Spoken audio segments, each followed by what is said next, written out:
मेरे नैना सावन भादो भाग 1। तपन और राम साथ में सरकारी कार्यालय में काम किया करते थे। यदाकदा उन दोनों में थोड़ी बहुत बातें हो जाया करती थी। एक बार उनको साथ में ट्रेनिंग पर भेज दिया गया। इससे पहले औपचारिक बातें ही हुआ करती थी, पर ट्रेनिंग पर दोनों एक दूसरे को जानने का मौका मिला। दोनों को कमरे में एक साथ ही रुकना था। साथ रहकर आपस में काफ़ी घुल मिल गए थे। एक ही प्रोजेक्ट पर काम करते हुए दोनों में काफ़ी तालमेल भी स्थापित हो चुका था। तपन पहले विदिशा के एक किराए के मकान में रहता था। बाद में उसकी जॉब भोपाल के मेडिकल कॉलेज में लग गई और परिवार भोपाल में ही बस गया।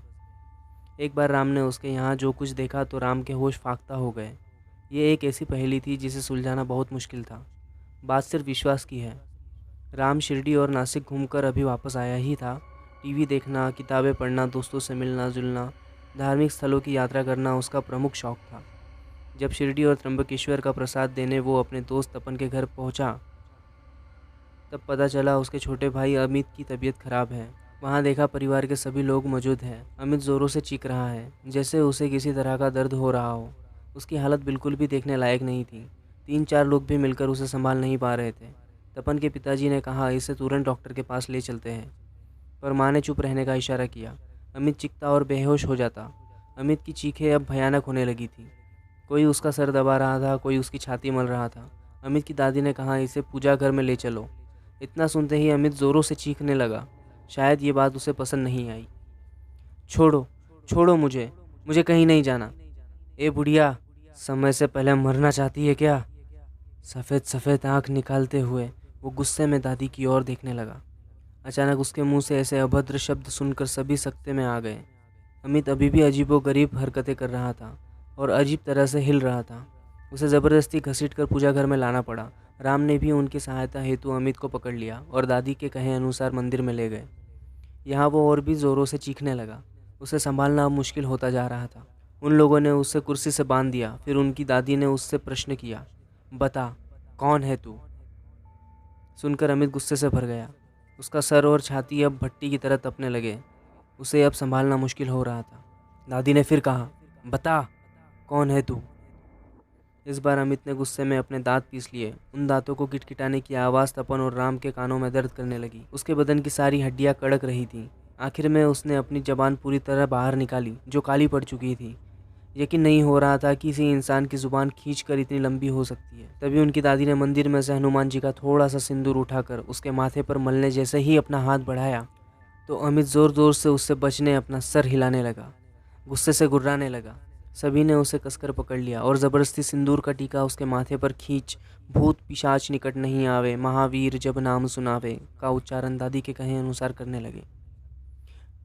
कुछ समय पश्चात अमित निढाल होकर राम और तपन के हाथों में झूल गया। फिर हमने उसे वापस कमरे में लाकर पलंग पर लिटा दिया। तपन की माताजी आंख में आंसू थे। उसके पिताजी भी हैरान नज़रों से पलंग पर बेसुध पड़े अमित को देख रहे थे। तभी दादी बोली, आखिर जिस बात का डर था वही हुआ। मैं तो गांव में ही समझ गई थी कि ये कोई बीमारी नहीं है, बल्कि कोई ऊपरी चक्कर है। छोरे के कदम ज़रूर ऐसी वैसी जगह पड़ गए हैं। ये आजकल के बच्चे इन बातों को नहीं मानते, बहुत हल्के में लेते हैं हर बात। अब पता नहीं कब तक छोरा यूं ही भुगतता रहेगा। दादी की बात सुनकर तपन की माताजी और घबरा गई। ये देख उसके पापा दादी से बोले, बस करो बाई। कई घरों में आज भी माँ को पारंपरिक भाषा में बाई कहकर संबोधित किया जाता है। आपकी बात सुनकर तपन की माँ और डर गई है। जो होना था वो तो हो चुका, अब और ऐसा कहकर परेशानी क्यों बढ़ाना? कोई उपाय तो सोचना पड़ेगा ना। बेटा, मैं किसी को डरा नहीं रही, पर अमित की हालत देखकर मैं खुद सकते में आ गई हूँ। हे ईश्वर, मेरे बच्चों की रक्षा करना, उन पर आई हर विपत्ति को हरना। हमने किसी का बुरा नहीं किया, हमारा भी कुछ बुरा नहीं होने देना। ऐसी कृपा करना हे ईश्वर। कहते हुए दादी आंख बंद कर प्रार्थना करने लगी। तपन के पिताजी भी परेशान हालत में गैलरी में जाकर इधर उधर तेजी से टहलने लगे। उनको कुछ समझ नहीं आ रहा था कि आखिर उनके छोटे बेटे को कुछ दिनों से क्या हो रहा है। उनकी पृष्ठभूमि गांव की अवश्य थी, पर वो कभी भूत प्रेतों जैसी चीज़ों में विश्वास नहीं करते थे। उनको ये सब खोखला अंधविश्वास ही लगता था।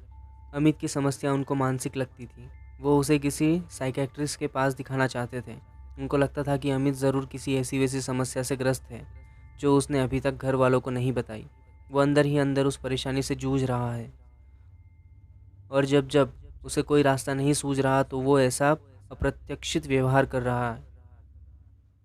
राम उनको इस तरह विचलित देख उनके पास जाकर बोलता है, मैं समझ सकता हूँ अंकल, आप अमित को लेकर बहुत परेशान हैं, और आखिर हो भी क्यों ना, आप उसके पिता हैं। आपको क्या लगता है अमित के साथ क्या हुआ होगा?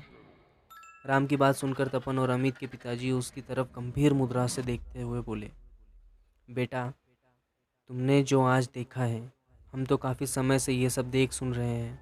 अमित के साथ ज़रूर कुछ ऐसा हुआ है जो उसे अंदर तक झंझोड़ गया है, कुछ ऐसा जो असामान्य है, कुछ ऐसा जो सामान्य तो बिल्कुल नहीं कहा जा सकता। मेरा मतलब भूत प्रेतों से तो बिल्कुल नहीं है।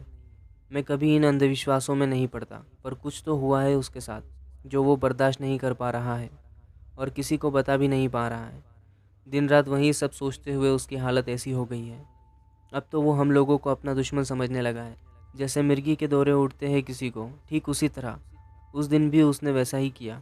ऐसे दौरे उठ रहे थे उसको। पहले तो इनकी संख्या कम थी, पर अब तो मत पूछो। मुझे लगता है कि इसे किसी अच्छे साइकियाट्रिस्ट को दिखाना ही पड़ेगा, वरना स्थिति और भी भयानक हो जाएगी। लेकिन हमारी माता राम है कि उनको अमित की भी ये बीमारी इंसानी नहीं लगती, और उन्होंने अमित की माँ के दिमाग में भी यही भर दिया है। और तो और, अब तो तुम्हारा दोस्त तपन भी इन सब में यकीन करने लगा है। अब तुम ही उसे समझाओ, तुम उसके दोस्त हो, उसे सही सलाह दो। मेरी तो एक नहीं सुनेगा वो। इतना कहते ही तपन के पिताजी उसके कंधे पर हाथ रखते हुए वहाँ से चले जाते हैं। राम उनको जाते हुए देख किसी गहरी सोच में पड़ जाता है। सामने पलंग पर अमित शांत चित्त सो रहा था। उसकी माताजी उसके पास बैठी हुई उसके सर पर हाथ फेर रही थी। दादी निरंतर माला जपते हुए मन ही मन में कोई मंत्र पढ़ रही थी। उधर बीच बीच में अमित मुंह से झाग निकालते हुए अजीब सी आवाज़ में गुर्राता और फिर गर्दन एक और लुढ़का देता। तपन वहीं कुर्सी पर बैठे हुए अमित को ही निहारे जा रहा था। उसके चेहरे पर परेशानी और चिंता की सलवटें साफ दिखाई दे रही थी। राम तपन के पास जाकर बैठ गया और उसके कंधे पर हाथ उसे दिलासा देने लगा। पर तपन का मन मान ही नहीं रहा था कि यह सब कोई सामान्य घटना है। राम उसकी परेशानी समझते हुए उससे बाहर चलने का इशारा करता है। एक ठंडी सांस छोड़ते हुए तपन राम की ओर भीगी आंखों से देखता है और दोनों बाहर बगीचे में चले जाते हैं। अमित को पलंग पर सोता छोड़ राम तपन के साथ बाहर बगीचे में आ गया। तपन को समझ नहीं आ रहा था कि वो राम से क्या कहे। राम ही बात को आगे बढ़ाते हुए बड़े विश्वास के साथ अपना हाथ उसके कंधे पर रख कर बोला, चिंता मत कर यार, मैं सब समझता हूँ। मेरी पृष्ठभूमि गाँव की है, मैंने बड़े नज़दीक से ये सब देखा है। कुछ ना कुछ चक्कर तो है। मैंने अमित के चेहरे को बड़े गौर से देखा। ये वो अमित नहीं जिसे हम जानते हैं, समझते हैं। ये डॉक्टर वाली बीमारी या कोई मनोरोग नहीं है। अभी अंकल से मेरी बात हुई थी, वो इन सब बातों पर कभी विश्वास नहीं करेंगे। उनको ये सब अमित का मानसिक रोग लगता है। वो तो मुझे तुझे भी समझाने का बोल रहे थे, लेकिन मुझे भी यही लगता है कि अमित किसी बीमारी के चक्कर में नहीं, बल्कि किसी और ही बाधा से पीड़ित है। मैंने ये सब अपनी आंखों से बहुत होते देखा है और इन सब से पीड़ित को ठीक होते भी देखा है। राम की बात सुनकर तपन बड़े गौर से उसकी तरफ देखने लगा, जैसे राम ने उसके मन की बात कहती हो। फिर उसमें एक अलग ही आत्मविश्वास आ गया। वो बोला, हाँ यार, मैं भी यह कहना चाहता हूँ। मुझे अमित की हालत बिल्कुल भी ठीक नहीं लगती। कुछ दिनों से वो अजीब व्यवहार कर रहा है। मैं और माँ को तो पक्का यकीन नहीं है कि कोई ऊपरी चक्कर है, पर पापा नहीं मानते। वो तो मेरी दादी की नज़र पार की है। उन्होंने जब अमित के बारे में जाना तो फ़ौरन गांव से यहाँ शहर ले आई, वरना पापा आधे शहर के डॉक्टर्स को दिखा चुके होते। लेकिन कुछ दिन सामान्य रहने के बाद अमित वापस से यही सब हरकतें करने लगता है। जब से दादी आई है तब से हम सबको एक हिम्मत मिली है। तभी तपन की माताजी उमा जी चाय लेकर उनके पास आई और चाय देकर वहीं उनके पास बैठ गई। शायद उन लोगों की बातें सुन ली थी उन्होंने। राम की तरफ देखते हुए वो बोली, कुछ भी ठीक नहीं है बेटा। आज तो तुमने भी अपनी आंखों से सब देख लिया है। कुछ वक्त से आए दिन अमित यही सब हरकतें करता आ रहा है। इसने जब अपना पहला असर दिखाया था तब अमित को क्या हुआ हम लोग समझ ही नहीं पाए थे। अमित के साथियों ने हमें बताया उस दिन अमित के दोस्त का जन्मदिन था। सब आपस में हंस बोल रहे थे, सब कुछ ठीक था कि अचानक अमित की तबीयत बिगड़ने लगी। अमित ने सामने रखा केक उठाकर अचानक से फेंक दिया और बेहोश हो गया। उसके ऐसा करने से सभी साथी चौंक गए। दो लोगों ने मिलकर उसे टेबल पर लिटाया। उस समय उसकी आंखों से आंसू बह रहे थे। वो अपने साथियों से कुछ कहना चाहता था, लेकिन उसके मुंह से एक शब्द भी नहीं निकल पा रहा था। उसके साथी उसे हॉस्पिटल ले गए। हमें जैसे ही सूचना मिली हम सभी वहां पहुंच गए। कुछ देर बाद अमित ठीक हो गया। क्या हुआ उसे खुद भी कुछ मालूम नहीं था। उसे इतना याद था कि उसका खुद पर कोई काबू नहीं था। वो क्या कर रहा है उसे ज़्यादा भान नहीं था। वो बेहोश हो गया। उस दिन के बाद से कभी ऐसा कुछ नहीं हुआ जिससे कोई परेशानी हो, लेकिन कुछ दिन ठीक रहने के पश्चात अचानक से वो अजीब सा व्यवहार करने लगा। कुछ भी अनशन बड़बड़ाने लगता, सामान उठाकर फेंकने लगता। उसके हाव भाव से अचानक बहुत परिवर्तन आ जाता। हम तो पता नहीं कितनी जगह दिखा चुके हैं। इसके पापा को इन सब बातों पर यकीन ही नहीं। उन्होंने शहर भर के डॉक्टरों को दिखाया, पर किसी की भी पकड़ में अमित की बीमारी नहीं आई। उसके बाद तपन और मैंने कई बाबाओं ओझाओं को भी बताया, पर सब फेल। उसकी हालत पे ज़रा भी अंतर नहीं पड़ा। उल्टा पहले वो बस अजीब सा व्यवहार करता था, गुस्से में चीज़ें फेंकता। पर जब से बाबाओं और तांत्रिकों को दिखाया है, तब से तो जैसे उसकी बोली फूट रही हो। वो अब मर्द औरत की आवाज़ में चिल्लाता है, किसी को कुछ भी बोल देता है, जैसे कोई आत्मा पहले शांत थी और अब असर दिखाने लगी है। माँ की बात सुनकर तपन तपाक से बोला, तुम ठीक कह रही हो माँ, मेरे साथ भी कुछ अजीब सा हो रहा है। तपन के बोलते ही राम उसके चेहरे की तरफ देखने लगा। फिर तपन ने आगे बोलना शुरू किया, मतलब ये कि एक रात में टीवी पर भारत और श्रीलंका का डे नाइट क्रिकेट मैच चल रहा था। अमित भी मेरे साथ देख रहा था। मैच देखने के बाद वो सोने चला गया और मैं दूसरे चैनल पर फिल्म देखने बैठ गया।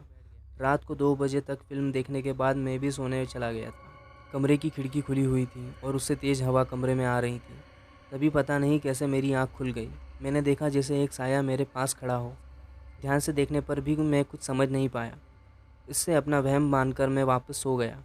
तभी किसी ने मुझे हिलाया। मैं फ़ौरन उठकर बैठ गया, पर अब कोई नहीं दिख रहा था। लेकिन जैसे ही मेरी नज़र दरवाजे पर पड़ी तो मैंने देखा कि अमित वापस जा रहा था। उसकी पीठ थी मेरी तरफ। मैंने उसे आवाज़ दी, पर वो अजीब तरह से चलता हुआ सीधा अपने कमरे में चला गया। कुछ नहीं बोला। मैं डरा हुआ सा कुछ देर पलंग पर बैठा रहा। फिर हिम्मत करके मैंने उसके कमरे में जाकर देखा तो वो सो चुका था। मैं भी चुपचाप आकर सो गया। मैं तो कब का वो सब भूल चुका था, पर बाद में जब अमित के हालात एबनॉर्मल हो चले थे तो मुझे खटका। उसे देखकर लगता है जैसे कुछ तो हुआ है राम। तपन गंभीर होकर सोच में पड़ते हुए बोला। आंटी जी बिना कुछ बोले खाली चाय के कप लेकर चिंतामग्न हुए अंदर चली गई। राम भी अमित को दिलासा देकर वापस चला गया, पर उसके मन से वो बात निकल नहीं रही थी। अमित का गुस्से से लाल वो चेहरा, वो उसका दांत किटकिटाना उसे अपने गांव की एक घटना का याद दिला रहा था।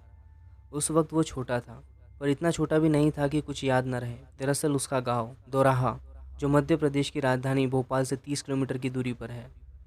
दोराहा में एक बार उसके पड़ोस की एक लड़की को भी ऐसा ही कुछ हुआ था। वो एक बार बालों में मेहंदी लगाकर पीछे बाड़े में छोटे से बगीचे को छोटे से बगीचे को गांव में बाड़ा बोलते हैं, वो बाड़े में चली गई थी फूल तोड़ने, और फिर अचानक बेहोश होकर गिर गई। जब उनके घर के लोगों की नज़र उस पर पड़ी तो वो घबराकर उसे उठाकर अंदर लाए। उसके बाद तो जैसे वो लड़की बिल्कुल ही बदल गई। उसके व्यवहार में गज़ब का परिवर्तन आया। कभी तो वो खूब बोलती और कभी बिल्कुल खामोश रहती। कभी अचानक से सामने वाले को थप्पड़ मार देती। उसकी हालत देखकर कुछ जानकार बुजुर्गों ने उसे एक बाबा को दिखाया। उस वक्त गांव में अक्सर एक ऐसा स्थान हुआ करता था जिसे पट बोला जाता था। उस पट पर एक विशेष दिन को बैठक हुआ करती थी, जिससे जगह जगह से इस तरह की समस्याएं लिए हुए लोग आया करते थे और पट पर एक बाबा बैठा करते थे। ऐसा मानना था कि कुछ समय के लिए उस पट पर बैठने वाले उस व्यक्ति के शरीर में एक शक्ति आती थी, जो अपनी विद्या या तंत्र मंत्र जो भी कह लीजिए, उसकी सहायता से ऐसी असामान्य घटनाओं को डील करती थी। कई लोगों को फ़ायदा भी होता था और जिनका फ़ायदा होता था वो उस जगह का प्रचार प्रसार करते थे, जिसे सुनकर और भी पीड़ित वहाँ जाने के लिए आ जाते थे। उस लड़की के घरवाले भी उसे वहाँ लेकर आए, क्योंकि बच्चों को इस तरह की चीज़ें देखने और सुनने में बड़ा मज़ा आता था। तो राम भी अपने हम उम्र दोस्तों के साथ वहाँ पहुँच गया था। वो जगह गांव के ही एक गणपति बाग में थी, जहाँ हनुमान जी का एक मंदिर है।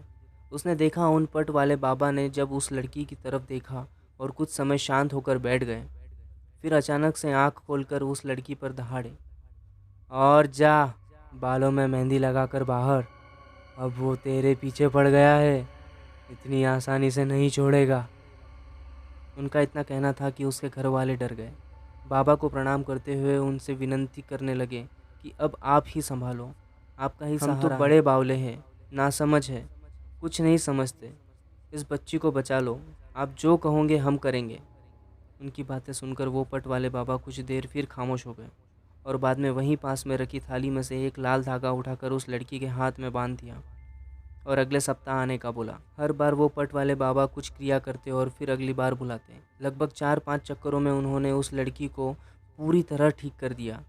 फिर कभी उस लड़की ने वैसी अजीब हरकतें नहीं की। बाद में वो पूरी तरह सामान्य हो गई और उसकी शादी भी हो गई।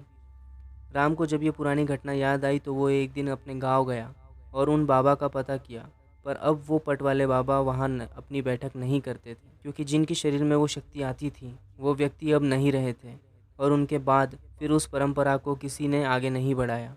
राम निराश होकर गांव से चलने को हुआ, तभी उसके एक परिचित ने उसे बताया कि पास के ही एक गांव में वैसी ही बैठक एक और बाबा करते हैं। उनके सर भी एक शक्ति आती है और उन्होंने काफ़ी कुछ सुन रखा था उन बाबा जी का। उनकी बात सुनकर राम के चेहरे पर एक चमक आ गई। शहर आकर वो सीधा तपन के घर आ गया और उसकी माताजी और दादी को सब कुछ बताया। उनकी दादी तुरंत वहाँ चलने को तैयार हो गई। उनके कहने पर राम ने उस स्थान के बारे में पूरी जानकारी ली। उसे पहले ये बताया गया कि पहली बार में पीड़ित को लेकर नहीं आना है और ना ही उसे इस बारे में कुछ बताना है। बस गेहूं के 11 दाने उसके सर से उतार कर उसे लेकर वहाँ जाना होगा और गेहूं के दाने उसके सर से उतारते वक्त उसे इस बात का बिल्कुल भी पता नहीं चलना चाहिए। ये काम तपन की दादी ने बखूबी किया और फिर वो सब नियत समय और दिन पर उसी स्थान पर गए। वहाँ पहुँचते ही सबने देखा कि उस स्थान पर बहुत भीड़ थी। उन्होंने वहाँ पहुंचकर उन बाबा के साधक से बात की और उनको याद दिलाया कि फ़ोन पर हमारी बात उनसे हुई थी और उनके बताए अनुसार हम 11 दाने गेहूं के लेकर आ गए हैं। उनकी बात सुनकर वो साधक उनको वहीं बैठने का बोलकर वो गेहूं के दाने लेकर अंदर चला गया। कुछ समय बाद बाहर आकर वो केवल 2 लोगों को अंदर जाने का बोला, बाकी को वहीं बैठने का इशारा किया। दादी और माताजी अंदर गई, राम और तपन बाहर ही रुके थे। जब वो लोग बाहर आए तो उन्होंने बताया कि बाबा जी ने एक भभूत की पुड़िया दी है और कहा है कि अमित को बिना बताए उसे पानी में घोलकर पिला देना है और अगले सप्ताह उसे किसी भी बहाने से साथ लेकर आना है। वो आने में आनाकानी कर सकता है, इसलिए उसे या तो सुला कर लाओ या बलपूर्वक लेकर आना है। जैसे भी हो उसे लाना तो पड़ेगा ही। उनकी बात सुनकर वो लोग वहाँ से वापस शहर आ गए, लेकिन शहर आते वक्त हमें उनको परेशानियों का सामना करना पड़ा। कहीं उनकी कार खराब हो गई तो कहीं ट्रैफिक जाम मिला। 1 घंटे का रास्ता तय करने में पूरे 3 घंटे से ज़्यादा लगभग समय लग गया था। आखिरकार वो सभी घर पहुंच ही गए। घर में सन्नाटा पसरा हुआ था, सिर्फ दादी के साथ आए काका ही वहाँ मौजूद थे। उन सभी को देख काका फौरन उठकर उनके पास आ गए।